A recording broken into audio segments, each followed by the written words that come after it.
ये जितनी यात्राएं मोदी जी ने की है ना, उसका 50% कम से कम उनसे वापस मांगना चाहिए खर्चे का। एब्सोल्यूट कि आपने जो खोली की होती बीजेपी से वापस कर दिए, देश पे एहसान होगा आपका। क्या किया आपने जाके? उन्होंने हमारे घर में घुस के हमको चेतावनी दी कि तुमको दूसरा चीन नहीं बनने देंगे। मतलब क्या हुआ? मतलब ये हुआ कि तुमको आर्थिक तरक्की नहीं करने देंगे। हमारी विदेश नीति अब नई दिल्ली में नहीं बनती है, हमारी विदेश नीति अब वॉशिंगटन में बनती है। तो पड़ोसी देश जितने हैं भारत के, वो सब भारत से बिदके हुए हैं इस समय।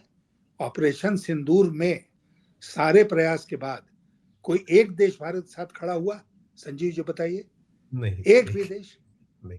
कि जैसे बेवकूफ लोग डिजिटल अरेस्ट में फंस जाते हैं, बेवकूफी लोग ना फंसते हैं। बिल्कुल। उसी तरह मोदी जी ने स्वयं को और देश को एक तरह से डिजिटल अरेस्ट में फंसा के रख दिया है। नमस्कार, मैं हूं संजीव श्रीवास्तव। आप देख रहे हैं 4 PM न्यूज नेटवर्क।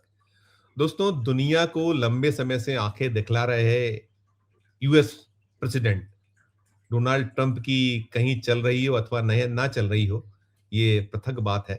लेकिन जो भारत देश है, भारत देश को वो सीधे सीधे गवर्न करते नजर आ रहे हैं। हमारी चाहे विदेश नीति हो और चाहे हमारी व्यापार रक्षा नीति, सभी को सीधे सीधे डिक्टेट कर रहे हैं वे। ये भी बहुत स्पष्ट तौर पर परिलक्षित हो रहा है। और सवाल बड़ा यही बना हुआ है कि हमारे जो हुक्मरान हैं, हमारे प्रधानमंत्री नरेंद्र मोदी जी, उनकी सरकार, मोदी जी तो स्वयं को विश्वगुरु कहते चले आ रहे थे, क्यों खामोश है, क्यों चुप है? ऐसी कौन सी मजबूरी? ये सवाल लगातार गूंज रहा है। और अभी जो दुनिया के हालात हैं, खासकर अमेरिका और इजराइल मिलकर जो ईरान से युद्ध कर रहे हैं, इसके दुष्परिणाम सामने आना शुरू हो गए और भारत भी इसमें अब पिसना शुरू हो चुका है। और हमारे जो दोस्त थे, चाहे वो ईरान एक पुराना जो दोस्त हमारा रहा, रूस रहा, हमारे और भी ऐसे दोस्त, हम केवल और केवल अमेरिका के समक्ष ही नतमस्तक क्यों है? ये भी एक सवाल बना हुआ है। और तमाम जो सवाल हैं, तमाम जो बवाल है, पूछा जा रहा है, मोदी तो जवाब देते नहीं है। और जो हमारी विदेश नीति है, कहाँ आके खड़ी है? अब यूएस ने कहा है कि आप रशिया से तेल खरीद लीजिए, 30 दिनों की विंडो आपको हम दे रहे हैं। तो ये जो ये सीन है, ये दृश्य है, और हम कोई प्रतिकार कर क्यों नहीं पा रहे हैं? बार बार वही सवाल बड़ा बना हुआ है। बहुत सारे प्रश्न हैं, बहुत सारे सवाल हैं। हमारे जो देश में अब इसके रिपरकेशन शुरू हुए इस युद्ध के, हम खामोश क्यों हैं? यूएस की जो दादागिरी है, सब सवालों, सब जो प्रश्न आम जन के मन में भी हैं और विपक्ष तो घेर ही रहा है अब। तो ऐसे सब मुद्दे, सब मसले, तमाम सवालों को कहीं हम डिकोड करने, उसके उत्तर जानने के लिए चलेंगे एक बेहद बेहद खास मेहमान के पास। सबसे पहले उन्हें जोड़ता हूं सबसे पहले उनको। जुड़ गए हैं, आप पहचान गए होंगे, यशवंत सिन्हा साहब हैं, देश के पूर्व विदेश और वित्त मंत्री। यशवंत सर, बहुत बहुत स्वागत। और ज्यादा भूमिका और आगे ना बांधते हुए सीधे सवाल करना चाहूंगा कि अब रूस से तेल खरीदने के लिए 30 दिन की विंडो हमें यूएस ने दे दी है। ओवरऑल जो सीन है सर, क्या हमारी विदेश नीति टोटल कोलैप्स कर गई, ऐसा देखा माना जाए? क्योंकि बैठ गई, खड़े हो जा, खड़ी हो गई, ऐसा सीन निकल कर बार बार चला आ रहा है। तो पहली प्रतिक्रिया इसी पर आपकी। हमारी विदेश नीति अब नई दिल्ली में नहीं बनती है, हमारी विदेश नीति अब वॉशिंगटन में बनती है। और इसीलिए उन्होंने इजाजत दी रूस से तेल खरीदने। किस तरह का तेल? जो ऑलरेडी जहाज में लोड होकर हाई सीज में है, समुद्र में तैर रहा है। उन्होंने इजाजत दी है, अलाउ किया है इंडिया को। तो अलाउ आदमी किसको करता है? मातहत जो देश होता है उसी को ना। जो स्वतंत्र देश होता है उसके साथ तो इस तरह की भाषा का उपयोग नहीं किया जा सकता है। तो इसलिए भारत आज के दिन बहुत मजबूती के साथ अमेरिका का मातहत देश बनकर दुनिया के सामने खड़ा है। बिल्कुल। देखिए, चीन से तो वो रिक्वेस्ट कर रहे हैं। हमें वही जो आपने कहा बिल्कुल महाता देश और थोड़ा गंदा अगर उसको शब्द का उपयोग करें नहीं अच्छा लगता, लेकिन हम गुलामों वाली स्थिति में आकर खड़े हुए हैं, ऐसा सीन दिख रहा है जो हमें बहुत पीड़ा पहुंचा रहा है सर। और हमारे जो हुक्मरान है, हमारे जो मुखिया है, वो खामोश है, मौन है, एक शब्द उनके मुंह से नहीं फूट रहा है, नहीं निकल रहा है। तो ये स्थिति क्यों है सर? इसके पीछे क्या है? ऐसी कौन सी मजबूरी फंसी हुई है हमारी? मैं उसका उत्तर दूं उसके पहले मैं इस बात का और जिक्र करना चाहता हूं। हो सकता है कि आपके दिमाग में वो भी बात हो कि उनके एक विदेश उपमंत्री हैं जो अभी दिल्ली आए थे रायसीना डायलॉग्स के लिए। जी, जी, मेरे पास वो सवाल है आपके लिए, था मेरे पास। जी, आप बोलिए, प्लीज़ बोलिए। मैं पूछने वाला था, वो और सवाल मेरे पास था कि वो कह रहे थे कि हमारे हम चीन चीन नहीं बनने देंगे भारत को। उन्होंने साफ कहा चीन नहीं बनने देंगे और साथ में ये भी कहा था कि हमें अपने देश के हितों की सुरक्षा, रक्षा पहले करनी है। और हम खामोशी से प्रधानमंत्री जी वहाँ थे, बैठे थे खामोशी से। करिएगा। तो उन्होंने हमारे घर में घुस के हमको चेतावनी दी कि तुमको दूसरा चीन नहीं बनने देंगे। मतलब क्या हुआ? मतलब ये हुआ कि तुमको आर्थिक तरक्की नहीं करने देंगे।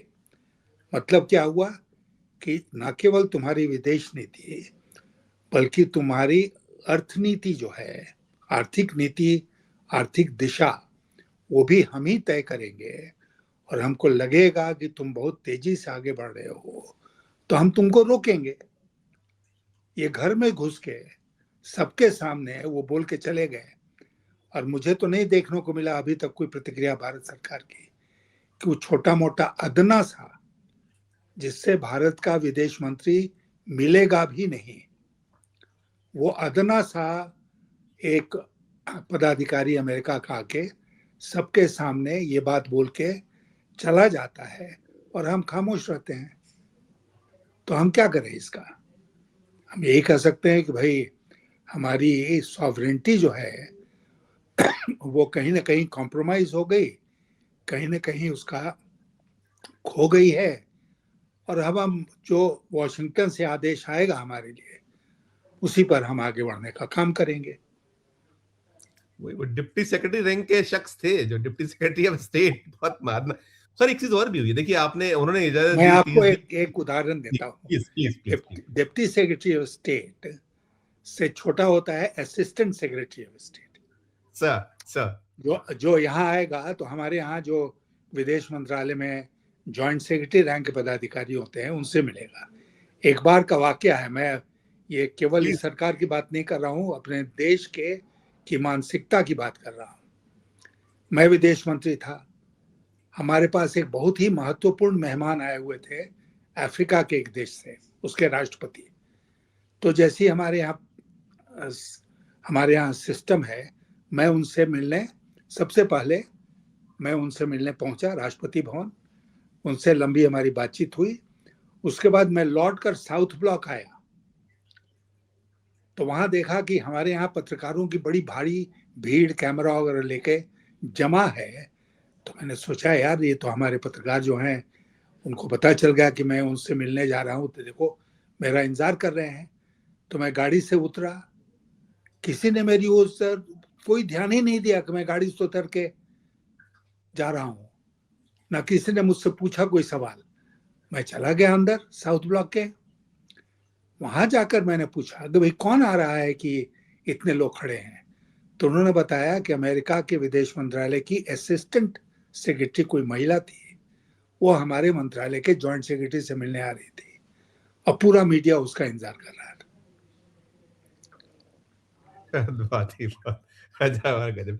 सर जो आपने अभी हम बात करते हैं, रूस ने उंगली टेढ़ी की है कह सकते हैं कि आपने इन्होंने इजाजत दी है, लेकिन उन्हें हमें जो रिबेट था उसको उन्होंने विड्रॉ कर लिया, नहीं दे रहे रिबेट, भले ही वो खड़ा हुआ। तो ये भी जो आपने जो कह लीजिए कि अ, हमारे दोस्त के साथ जो कहीं कथित दगाबाजी कह लीजिए या वक्त पर साथ ना देना या उससे पृथक होना, अभी रिपरकेशंस तो आपको झेलने पड़ेंगे जब आप ऐसा कीजिएगा। तो यहाँ हमारी टोटल फेलियर ही है हमारा कि हम ये बना के ही रख पाए कि जब ऐसा कुछ हो, ड्यूएल जो हमारा होना चाहिए वो चूक गए, हम चूक कर लिए, हमने बड़ी एक गलती नहीं कर ली। संजीव जी, एक बात समझिए कि हमारी सरकार ने, देश ने नहीं, हमारी सरकार ने सोच समझकर ये रणनीति बनाई है कि हम मजबूती के साथ अमेरिकन पाले में खड़े होंगे या रहेंगे।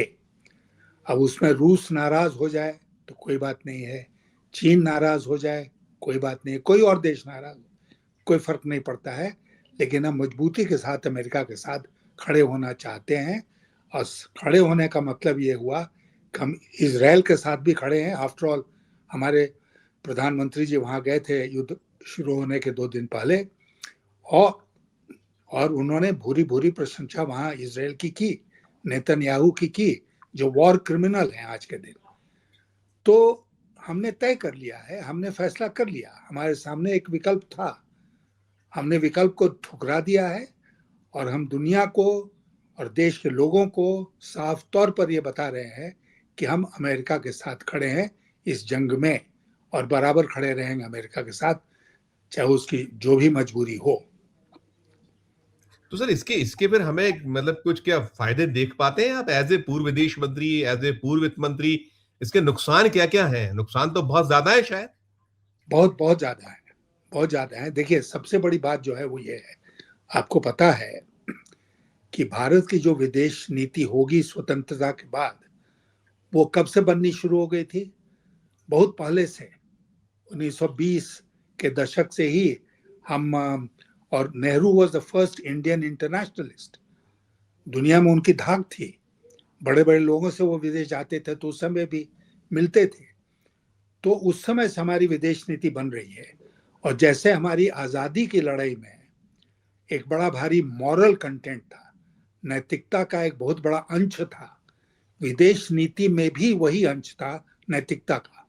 और इसलिए भारत जब स्वतंत्र देश बना 1947 में, तो उसी नैतिकता के बल पर, मिलिट्री ताकत के बल पर नहीं है, बल्कि मॉरल ताकत के बल पर भारत की इज्जत बनी दुनिया भर में। अब बहुत दिनों तक वो चली। जब इंदिरा गांधी ने बांग्लादेश वाले प्रकरण में पाकिस्तान हमारे ऊपर आक्रमण किया तो उसके साथ ये हुआ, युद्ध हुआ, उस समय भी मोरालिटी हमारे पक्ष में थी, क्योंकि पाकिस्तान जाति कर रहा था बांग्लादेश में, और भारत ने उसका विरोध किया बांग्लादेश के साथ। तो मोरालिटी जो है वो एक बड़ा भारी इनपुट बराबर रहा है हमारी विदेश नीति में। आज वो हमारी खत्म हो गई। वो जो हमारी धाक थी ना, कि हम नैतिकता के आधार पर अपनी पॉलिसी तय करते हैं, वो धाक मिट गई। अब न हमारे, उसके बाद मान लीजिए कि हमने कहा कि अच्छा चलो, माल नैतिकता को मारो गोली, राष्ट्रहित हमारे लिए सर्वोपरि है।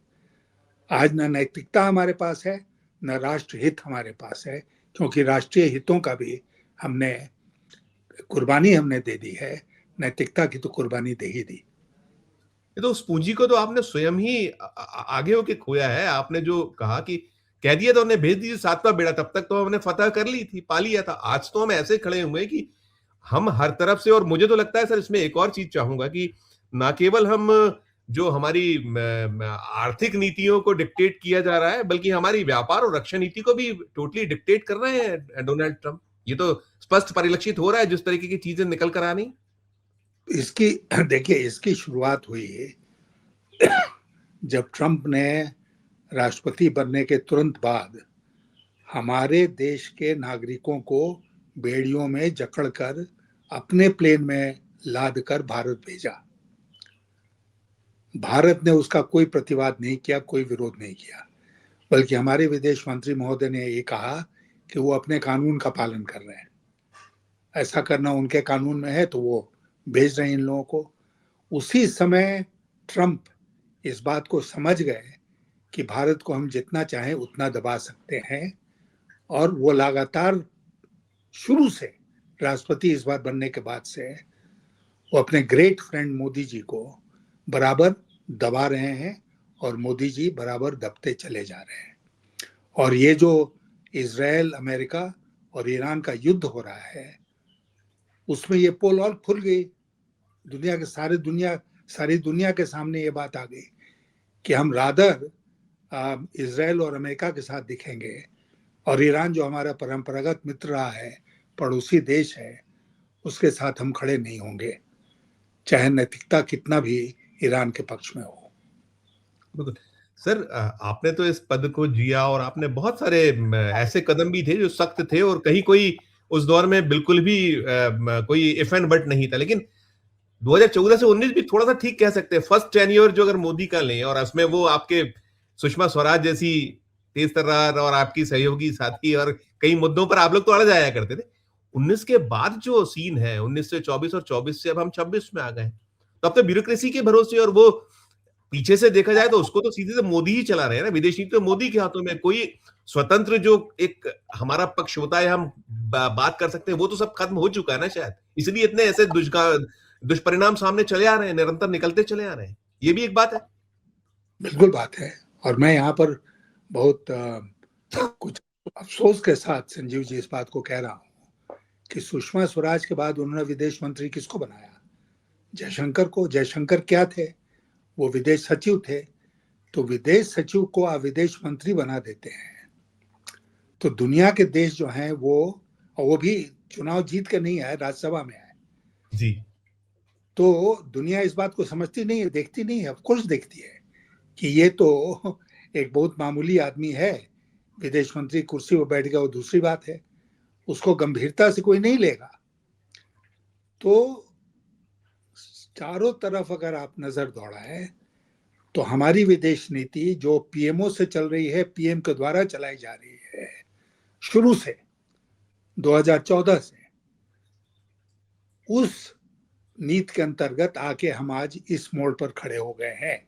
और मैं बताता हूं आपको कि ये कोई एक्सीडेंट नहीं है, ये एक सोची समझी रणनीति है मोदी जी की कि हम अमेरिका के पाले में खड़े रहेंगे।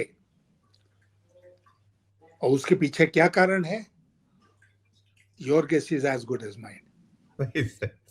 एक और हमने दिलचस्प देखा, देखिए, ईरान के सुप्रीमो मारे जाते हैं, हत्या होती है उनकी, हमने पिछली बार भी बात की थी, और उस हत्या के बाद दुनिया के देशों ने कंडम्ड किया, खुलकर किया। बहुत सारे मुल्क ऐसे भी थे जो कहीं यूएस के पाले में भी दिखते, लेकिन उन्होंने किया, उस चीज पे आए थोड़ा सा। लेकिन हमारे यहाँ 6 दिन बाद आपने जो कहा, विदेश सचिव को जाना पड़ता है, वो जाके, चूंकि शायद जो चारों तरफ से थूतू हो रही थी, उस थूतू के होने के चक्कर में कंडोलेंस मैसेज आप फिर वो दूतावास में जाकर लेकर, ये भी बड़ा शर्मनाक दृश्य है। शायद आप इसमें भी नहीं अपनी बात रख पा रहे। ये तो इतना, तो ये तो बहुत एक पहली आपकी वो होती है कि कंडोलेंस तो आप कर ही सकते हैं, इतनी स्वतंत्रता तो हमें मिलनी चाहिए, होनी चाहिए हमारे पास। अगर आप जो आप कह रहे हैं कि अमेरिका हमें डिक्टेट कर रहा है, तो वहां इतनी इस तरीके से कि आप वो भी नहीं कर सकते।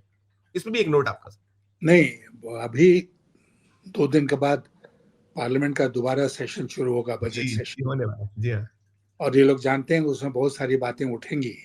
और ये भी मसला उठेगा कि अयतुल्ला खमैनी की शहादत के बाद आपने क्या किया।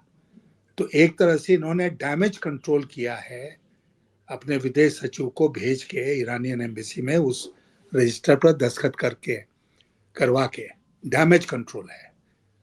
और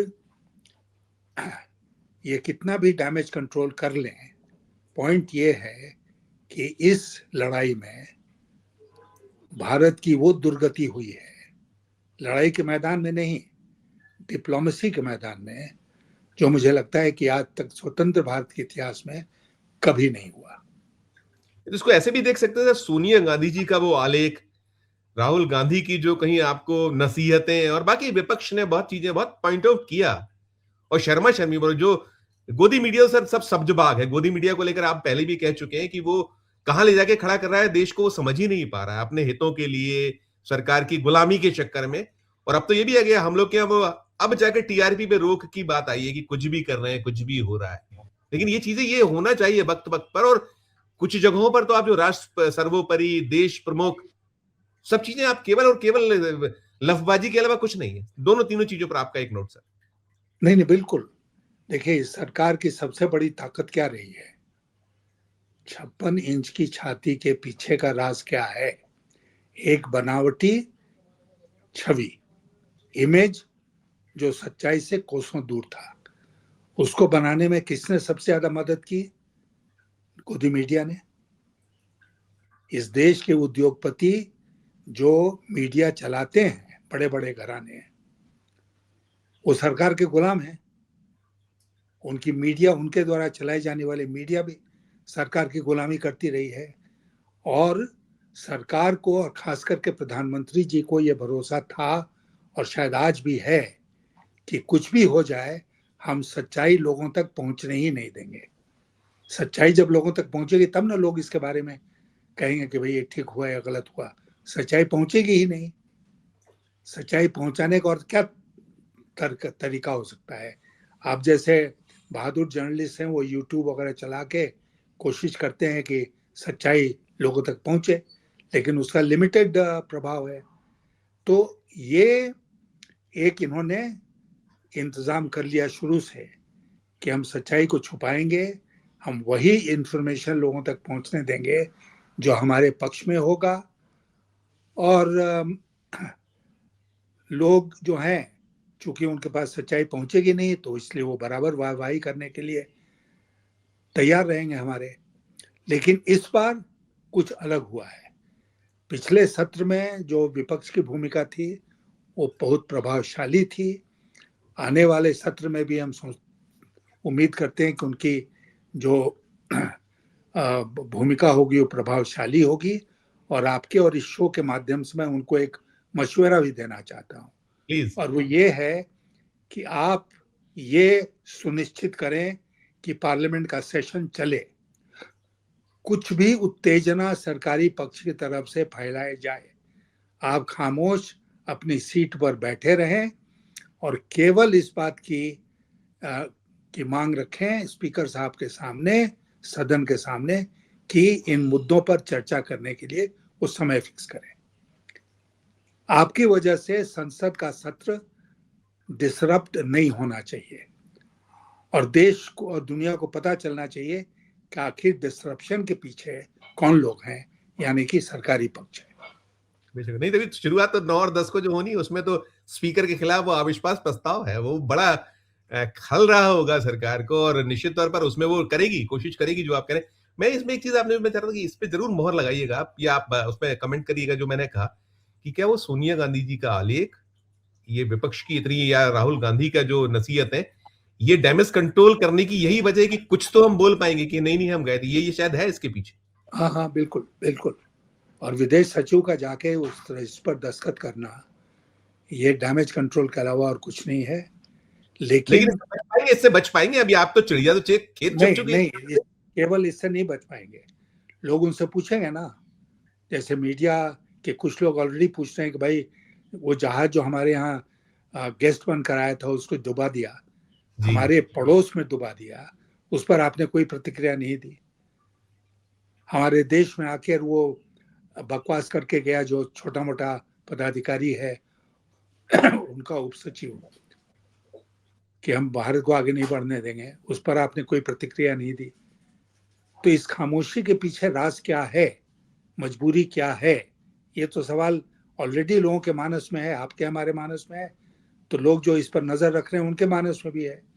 और अगर मजबूती के साथ विपक्ष सदन में इस बात को उठाता है, पार्लियामेंट में, और उसके बाद पार्लियामेंट का सेशन जब खत्म हो जाता है तो इन मुद्दों को लेकर वो लोगों के पास जाता है, सड़क पर उतरता है, तब इसका प्रभाव और ज्यादा गहरा होगा। सर देखिए, हम 225 लाख करोड़ प्लस के कर्ज में है भारत देश, बाकी तो राज्यों की हालत भी खस्ता है, बेहद खस्ता है। अब जो इसके दुष्परिणाम है ये युद्ध के, जिसपे हम आपने काफी प्रकाश डाला, 12% क्रूड ऑयल के दाम बढ़ गए, आ गया है, सूचना आ गई। गैस के दाम इन्होंने, जो चाहे रसोई गैस हो या फिर कमर्शियल गैस हो, उसके दाम बढ़ा दिए हैं, और वेटिंग की आ गई सूचना ये कम से कम 21 दिन पहले। और ये कह रहे थे बड़े दावे से कि हमारे पास, मुझे याद है कि 9 फरवरी को जब सत्र चल रहा था तो हमारे जो तेल मंत्री हैं उनका कहना था, हरदीप पुरी साहब का, कि हमारे पास 74 दिनों का स्टॉक है। अब आ गया 25 दिन का है। अगर हम 9 फरवरी से जोड़े तो अब पता नहीं क्या जोड़ घटा है उनका, खैर वो अपनी जगह है। लेकिन कुल मिलाकर ये जो महंगाई बम के लिए देश तैयार हो जाए, भयावह एक बहुत जबरदस्त ब्लास्ट हो रहा है, होने जा रहा है ये, बिल्कुल। क्योंकि एज ए पूर्व फाइनेंस मिनिस्टर के क्या क्या दुष्परिणाम आम तो है ही, लेकिन देश और क्या क्या कहां किस गर्त में जाने वाला है, क्या संभावनाएं देखते हैं आप एज ए पूर्व? मैं इसको झेल चुका हूं स्वयं। 2000 नहीं 1900 हाँ 2003 में जब ये सब हुआ था तो उस समय विदेश मंत्री था, उसके पहले मैं वित्त मंत्री था, लेकिन कैबिनेट कमेटी ऑन सिक्योरिटी का सदस्य था। तो मुझे पता है कि इसका क्या असर पड़ता है। अब कुछ बातें बदल गई हैं, जैसे कि हमारे पास एक बहुत मजबूत भंडार है फॉरेन एक्सचेंज का। तो फॉरेन एक्सचेंज का संकट जो उस समय हो सकता था या हुआ था वो इस बार नहीं होगा, लेकिन तेल उपलब्ध होगा तब तो हम खरीदेंगे उसको। अब स्ट्रेट ऑफ हॉर्मुज बंद हो गया है, अमेरिका ने हमको इजाजत दी है इस बात की, अलाउ किया है, जैसे कोई अपने नौकर चाकर को अलाउ करता है कि तुम रूस से उन जहाजों से तेल उठा सकते हो जो हाई सीज में है, और हम जाएंगे रूस के पास और ये उठाएंगे। रूस ने भी खत्म कर दिया है जो रिबेट दे रहा था वो। तो तेल महंगा होगा, ऑलरेडी लोग प्रिडिक्ट कर रहे हैं कि $150 तक उसकी कीमत जा रही है। आज के ताजे दाम तो $92 प्रति बैरल पहुंच गया। तो इसका असर क्या हमारे ऊपर नहीं पड़ेगा? तो अवेलेबिलिटी जो है वो प्लस उसकी जो कीमत है, उपलब्धता और कीमत दोनों का असर पड़ेगा हमारी अर्थव्यवस्था के ऊपर।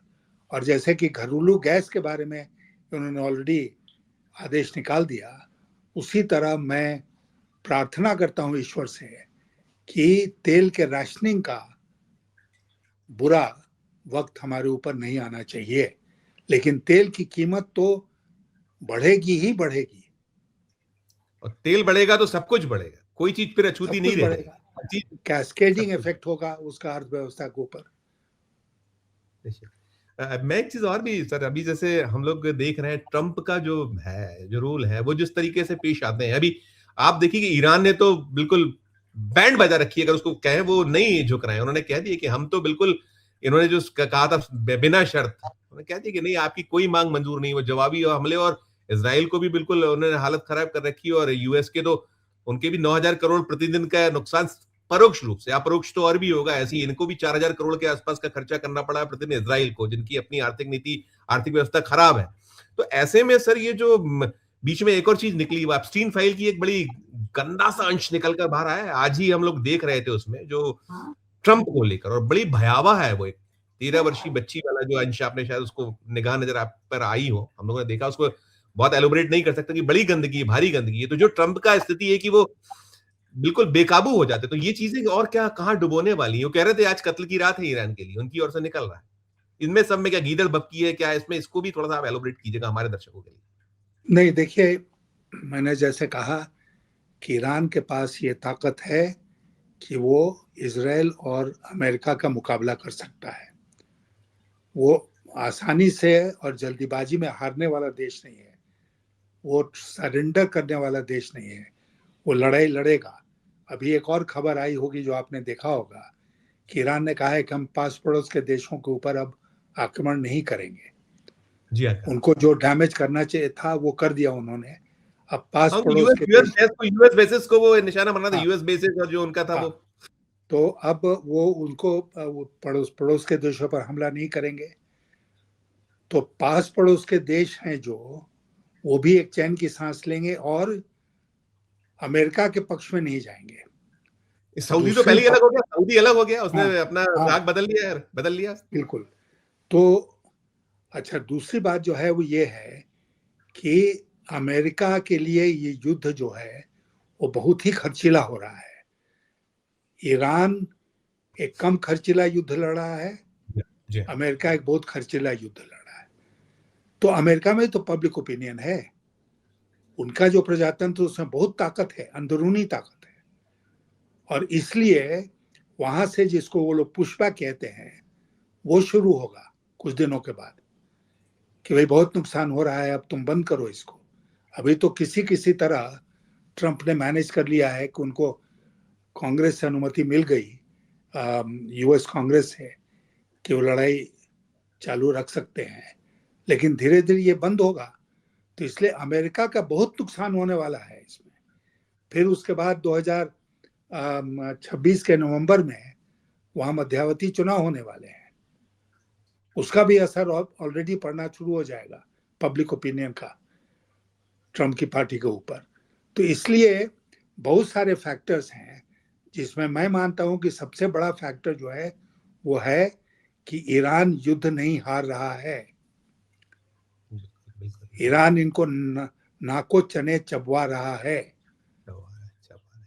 नहीं, और इसलिए जी प्लीज करिए। ट्रम्प महोदय जो है, जो मैं मानता हूं कि नेतन्याहू के बंधक बन गए। क्या बात है। उनको भी लगेगा उनकी अपनी परेशानी है। देखिए, उनके खिलाफ भले ही वो वहां शर्म लिहाज ना होता हो, ओपन हो, जो चीजें निकल रही हैं अपस्टीन से, तो वो ठीक है अपनी जगह, लेकिन फिर भी उनके ऊपर बहुत सारे नैतिक दबाव और फिर ये सब जो नुकसान वाली चीजें, और जो सामने मध्यावधि खड़ा हुआ और वहां सशक्त है बहुत। हमारे तरीके वाला माफी चाहते हुए हम अवमानना नहीं होगी, नहीं करना चाहते, लेकिन कोर्ट्स वहां बड़े सशक्त हैं। अभी आपने देखा था, पलट दिया था पूरा का पूरा उनका वो निर्णय को, सुप्रीम कोर्ट ने पलटा था। तो है सर, मैं इसमें वापस देश लौटते हुए बात करना चाहूंगा कि जो हम मोदी राज को देखें, यानी जो अब ये थर्ड टेन्योर है और ये चल रहा है लगातार, अब हो जाने वाले हैं 12 साल, सार्क खत्म हुआ है इनके दौर में।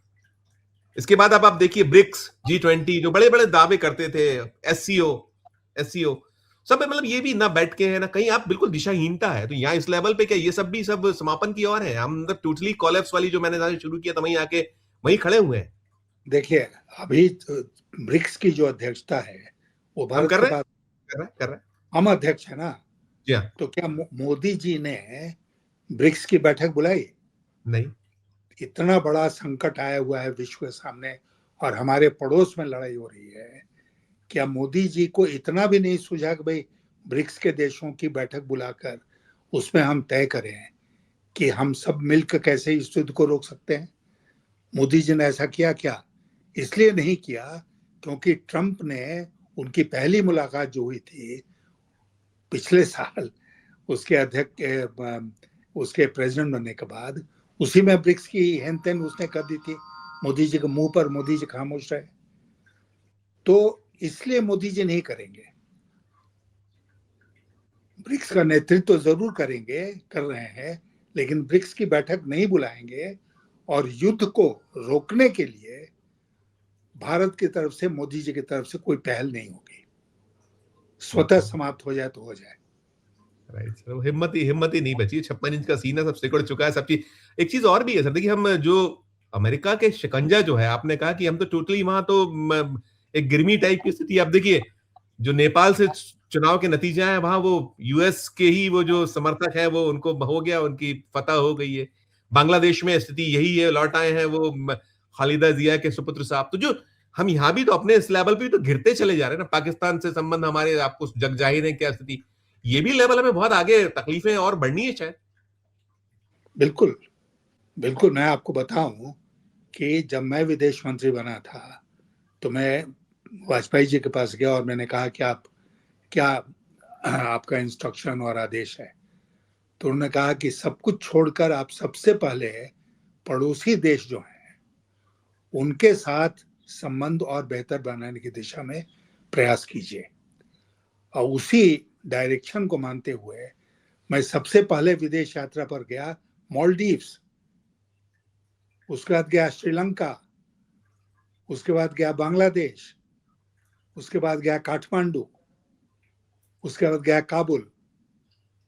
पहले पड़ोसी देश जो है वो हमारे साथ शांतिपूर्ण ढंग से रहने को स्वीकार कर लें तो इससे बड़ी उपलब्धि और क्या हो सकती है। तो ये शुरू किया हम लोगों ने। तो पड़ोसी देश जितने हैं भारत के, वो सब भारत से बिदके हुए हैं इस समय। ऑपरेशन सिंदूर में सारे प्रयास के बाद कोई एक देश भारत के साथ खड़ा हुआ? संजीव जी बताइए।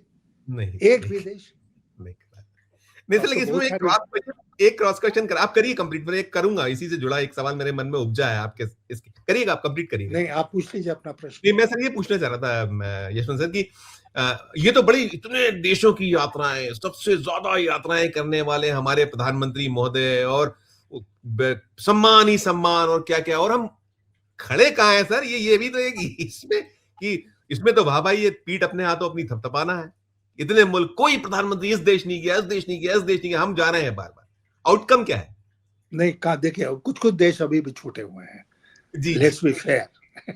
टिम्बकटू नहीं गए हैं। टिम्बकटू नहीं हाँ, टिम्बकटू जाना चाहिए ना, बहुत है। महत्वपूर्ण देश है, शायद भारत के पक्ष में खड़ा हो जाए। नहीं, आपने बिल्कुल ठीक कहा, मजाक असाइड, कि ये जितनी यात्राएं मोदी जी ने की है ना, उसका 50% कम से कम उनसे वापस मांगना चाहिए खर्चे का। एब्सोल्यूट एब्सोल्यूट कि आपने हाँ, जो चंदा खोरी की होती बीजेपी से वापस कर दिए, देश पे एहसान होगा आपका। कि क्या किया आपने जाके, हैं? जी जी हमको याद है वो मेक्सिको गए, जी हाँ जी हाँ। मेक्सिको गए, वहां पर वहां का जो जो भी शासनाध्यक्ष था उसने खुद गाड़ी चलाई, इनको बैठाया। क्या ऑपरेशन सिंदूर में आज के दिन मेक्सिको भारत के साथ खड़ा है? तो कोई गल्फ देशों में कितनी बार गए, बहुत सारा कुछ बेकार। अमेरिका कितनी बार गए, क्या मातहती दिखाने के लिए गए थे, क्या करने के लिए जाते थे? लौटते लौटते में ये जरूर है कि उन्होंने जब हमारे डिस्पैच किए वहां से जो लोगों को, तो वो हथकड़ियों और बेड़ियों में किए, यही आपके और आप ही के लौटने के तत्काल। मैं आखिरी सवाल करना चाहूंगा सर, ये जो अभी जो हालात हैं, बड़ा गंभीर स्थिति है, और उसमें क्या, जैसे वो कहते तो भारत तो बार बार बड़ी इसमें करता है, वो डिजिटल अरेस्ट जैसा कुछ नहीं, लेकिन हमें लग रहा है कि शायद हम डिजिटली अरेस्ट हो गए, ऐसी स्थिति है, हो गई है। यही लाके खत्म करूंगा। हाँ, बिल्कुल, ये अच्छे शब्दों का इस्तेमाल आपने किया है कि जैसे बेवकूफ लोग डिजिटल अरेस्ट में फंस जाते हैं, बेवकूफी लोग ना फंसते हैं, बिल्कुल बिल्कुल बिल्कुल बिल्कुल। उसी तरह मोदी जी ने देश को, स्वयं को और देश को एक तरह से डिजिटल अरेस्ट में फंसा के रख दिया है। और डिजिटल अरेस्ट किसने किया है? इजराइल और अमेरिका ने मिलकर किया है। और हम ये सोच रहे हैं कि हम बहुत सुरक्षित हैं, क्योंकि डिजिटल अरेस्ट जो हमारा हुआ है उन दोनों देशों के द्वारा किया गया है, जो हमारे बड़े मित्र हैं। बड़े मित्र है, बड़े मित्र है, और हम हैं, संकट तो गहरा है। बहुत बहुत शुक्रिया अदा करूंगा सर, बहुत शुक्रिया, बहुत आभार। हम फिर कुछ और होगा तो आपको तकलीफ देंगे। आज के लिए बहुत आभार, धन्यवाद। बहुत बहुत धन्यवाद जी। मित्रों, आप सुन रहे थे यशवंत सिन्हा साहब को, देश के पूर्व वित्त मंत्री, देश के पूर्व विदेश मंत्री। बेबाकी से उन्होंने हर पक्ष, हर पहलू को, जितने एस्पेक्ट्स अभी खुले हुए हैं, जो चीजें हो रही हैं, और कहाँ खड़ा है देश, और कैसे किसने खड़ा किया है, सारा कुछ किया। और उन्होंने कहा है कि ये, मतलब उसमें कहीं ध्वनित है कि लफबाजी से काम चलने वाला नहीं है, और दिक्कतें ही दिक्कतें हैं, और संकट के लिए जो बहुत गहरे संकट है जो दिख रहा है अभी, हालात जो है, उसके लिए देश को एक तैयार रहना चाहिए, होना चाहिए, और भयावह स्थिति कुल मिलाकर। पूरी चर्चा को सुनने के बाद आपकी अपनी जो राय हो, इस वीडियो के कमेंट बॉक्स में अपनी राय प्रकट कीजिएगा। और अच्छी लगी हो चर्चा तो चैनल को लाइक कीजिए, सब्सक्राइब कीजिए, ज्वाइन का बटन दबाइएगा तो हमारी हौसला अफजाई होगी। प्यार और उससे देखते रहिए 4 PM न्यूज नेटवर्क। धन्यवाद, नमस्कार।